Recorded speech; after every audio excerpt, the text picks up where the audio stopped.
کہ ایک شخص حضرت موسیٰ علیہ السلام کے پاس آیا اور کہا کہ اللہ سے جا کے بولو کہ مجھے اور رزق نہیں چاہیے، میرا رزق بند کر دو، بہت ہو گیا۔ تو جانے لگے تو آگے ایک اور شخص ملا جس کے جسم پہ صرف ایک کپڑا تھا۔ تو اس نے کہا کہ حضرت موسیٰ علیہ السلام سے کہ آپ جائیں اور اللہ سے بولیں کچھ تو دے دے۔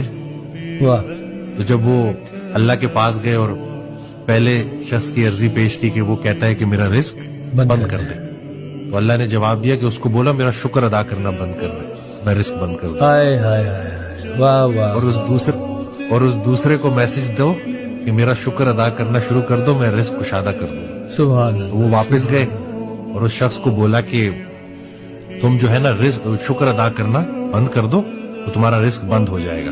تو اس شخص نے جواب دیا کہ میرا تو ایک ایک بال اللہ کی جو احسانات میں ڈوبا ہوا ہے، میں شکر کیسے ادا کرنا بند کر دوں، میں یہ نہیں کر سکتا۔ سبحان اللہ۔ دوسرے شخص کے پاس گئے اور کہا کہ تم شکر ادا کرنا شروع کر دو۔ تو اس نے کہا کس چیز کا؟ اسے ایک کپڑے کا شکر ادا کرو۔ کہتے ہیں کہ ایک تیز ہوا چلی اور وہ کپڑا بھی اڑ گیا۔ واہ واہ